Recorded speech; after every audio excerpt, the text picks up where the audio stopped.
ఈరోజు వీడియో చాలా బాగుంటుంది చూడండి. చేయకుండా పూర్తిగా వీడియో చూడండి.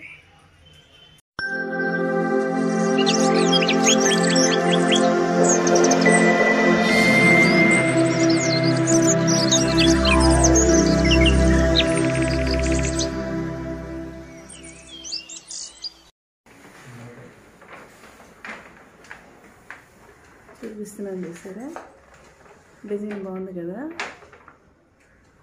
ఇది వాల్, దీనికి ఆర్చ్ ఉంది. ఆర్చ్ సరిపడగా కట్ చేసుకుని మనకి ఏ మోడల్ కావాలంటే ఆ మోడల్ పెట్టుకోవచ్చు. నేను లైట్లు పోయిన ఇదే రోజుల్లో తీసుకొచ్చి సీలింగ్ లైట్లు, ఇది షో లైట్లు తీసుకొచ్చానండి. ఈ లైట్ చూసారా, ఇది కిచెన్లో పెట్టాను.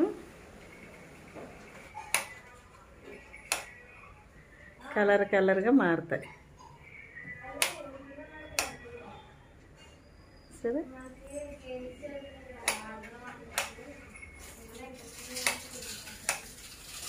ఈ కలర్ బాగుంది, పంచ్ కలర్, పంచ్ రంగులు.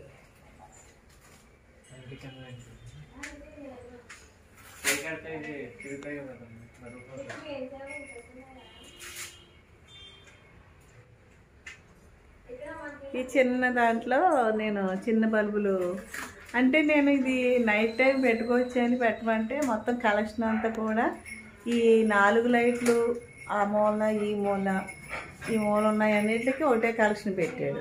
దీనికి ఒక కలెక్షన్ అనమాట. ఇప్పుడు అవి కట్టేస్తే లేకపోతే సూప్ లైట్ వేసుకోవచ్చు.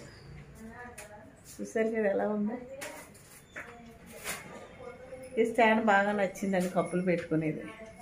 మేము ఎందుకంటే పైన కబోర్డ్ కట్టించుకోవాలి అనుకున్నాము. ముందైతే ప్లాన్ అయితే కట్టించాలనుకున్నాం. టైల్స్ మొత్తం వేసేసారు కాబట్టి డిజైన్ పోతుంది మనకి. ఇంకా పైన వద్దు, మా స్టోర్ రూమ్ ఎలాగా ఉంది, అందులో కావాల్సిన సామాను అంతా వెళ్ళిపోద్ది.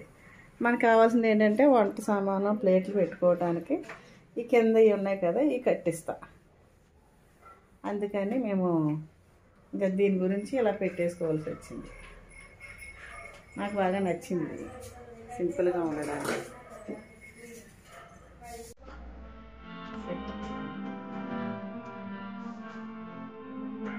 ఒకసారి ముందు చేయాలనుకున్నాను, వచ్చింది.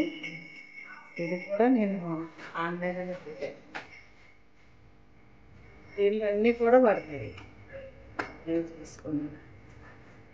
తీసుకోవచ్చు.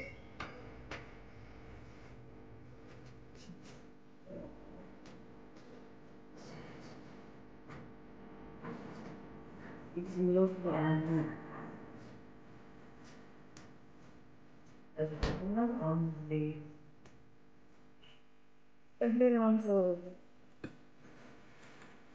సింగిల్ బెడ్రూమ్గా ఒక బెడ్రూమ్ పెట్టి పైన పెద్ద హాల్ చేసుకున్నాం.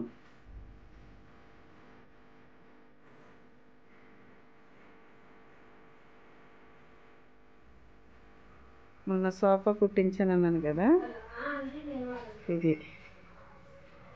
దీన్ని వీడియోలో పెట్టాను. దీనికి డైమండ్స్ లాగా స్టోన్స్ పెట్టించామండి.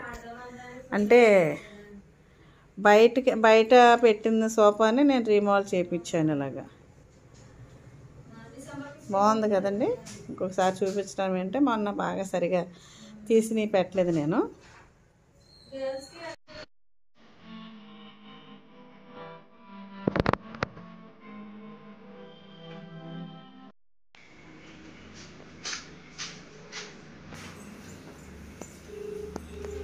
డిజైన్ చాలా బాగుందండి. మీరు కూడా మీషోలో ఏ వెరైటీ కావాలన్నా, ఏ కలర్ కావాలన్నా మీకు అందుబాటులో ఉంటాయి. ఇలా మీకు దేనికన్నా సరే డిజైన్ చేసుకోవాలనుకున్న వారు తప్పకుండా ఇలా చేసుకోండి. సింపుల్గా తక్కువ డబ్బులతోటి చక్కని డిజైన్గా ఇంట్లో అలంకరించుకోవడానికి చాలా యూజ్ఫుల్గా ఉంటుంది. ఇదిగోండి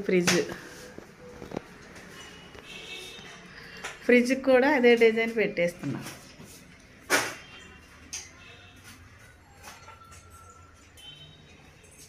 ఇది గ్రే కలర్ ఫ్రిడ్జ్. ఇది డబల్ డోర్.